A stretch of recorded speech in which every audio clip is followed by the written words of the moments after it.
Welcome to Weydii 252. I'm your host, Jamad Hashi. Thank you for tuning in. And today's news headlines are: Minister of Internal Security leads delegation to Baydhabo for security assessment. Second suspicious ship spotted off Puntland coast near site of early interception. Somaliland warns of regional threat after Puntland seizes suspected arms ship. Ambassador Jibril joins Somali culture celebration in Nairobi. Somali MP encourages youth participation at launch of Hacks for Somali 2025 Innovation Challenge. Bangladesh Air Force's plane crashes into college campus, killing at least 19.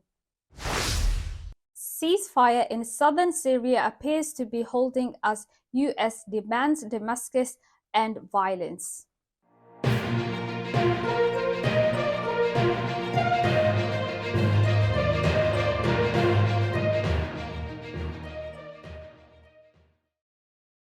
Good evening and welcome to the news. First tonight, a high-level delegation led by the Minister of Internal Security of the Federal Government of Somalia, Abdullahi Sheikh Ismail Fartag, arrived in Baydhabo, the capital of Bay region, and on official working visit focused on security oversight and coordination. The delegation was warmly received by the Southwest State Minister of Security, Hassan Abdulqadir Mohammed, along with the senior security officials and Mayor of Baydhabo. Among those accompanying the minister were Deputy Minister of Foreign Affairs Isaac Mahmoud Mursal and Deputy Minister of Planning Mohammed Adan Mohammed. The visit aims to strengthen intergovernmental collaboration on security matters and supporting ongoing stabilization efforts in the region. Authorities in Somalia's Puntland have reported the presence of a second Comoros-flagged ship near Garowe, close to where a vessel carrying military equipment was intercepted last week. Local official Umar Gharib said the new ship resembles the Sea World, which was recently seized with weapons and armored vehicles on board. Puntland security forces are set to inspect the vessel soon. No country has claimed the cargo from the first ship, and concerns are rising due to the area's proximity to the recent clashes with ISIS militants. An investigation into the Sea World is ongoing, with Puntland vowing legal action for any maritime law violations. Somaliland has renewed its criticism on the UN's 2023 decision to lift Somalia's arms embargo, saying it has destabilized the region. This comes after Puntland authorities intercept a ship Sea World off Garowe allegedly carrying illicit weapons. Somaliland's foreign minister said lifting the arms embargo made weapon smuggling worse and urged global action. Somalia's federal government hasn't responded. The ambassador of the federal government of Somalia to Kenya, Jibril Ibrahim Abdullah, along with members of the Somali embassy in Nairobi, took part in a vibrant culture event celebrating the 12th anniversary of a leading Somali research and reading center in Nairobi. The center, established to promote Somali heritage, literature, and unity, and has become a vital platform where generations connect through storytelling, poetry, debates, visual arts, and cultural exhibition. It plays a key role in preserving Somali identity and transmitting the nation's rich oral history to future generations. During the celebration, volunteers who have helped sustain the center's missions were honored with certificates of appreciation for their tireless work.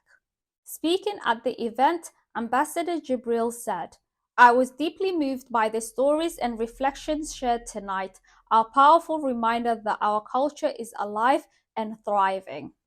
The chair of the Somali-Turkey Parliamentary Friendship Committee, MP Ghali Ali Shire, has urged Somali youth to actively participate in the Hacks for Somali 2025 Innovation Competition. MP Ghali highlighted the importance of the challenge as a valuable platform for young innovators to develop their ideas and present modern solutions to pressing societal challenges. This is a significant opportunity for Somali youth to showcase their creativity and contribute meaningfully to national development, she said, emphasizing the young people are the backbone of society and must lead efforts to address ongoing issues. MP Kali also extended her gratitude to Turkish embassy in Somalia for organizing the event and for its continuing support towards Somalia's progress, particularly in areas such as reconstruction, education, and innovation-driven programs like Hacks for Somalia. In other news, at least 19 people were killed when a Bangladesh Air Force's training jet crashed into Milestone School and College in Dhaka.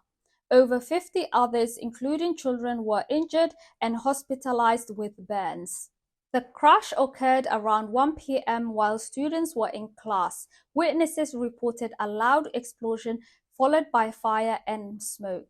Among the victims were a third-grade student. Bangladesh interim leader Mohammed Younis promised a full investigation and support for victims. An emergency hotline has been set up, and the Red Crescent is calling for donations.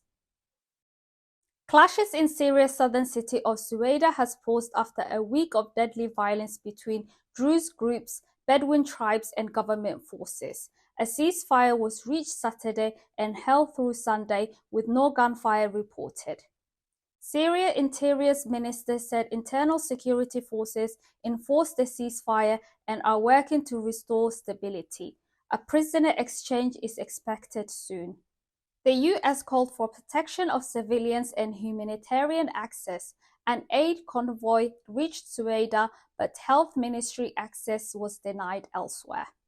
Israel launched airstrikes on Damascus last week, saying it aimed to protect the Druze. The Druze demand a full withdrawal of Damascus-aligned forces from their region. That's all for today. We'll be back with more news updates. Until then, stay tuned with Weydii 252. Please do not forget to subscribe, like, and share. It's good night from us.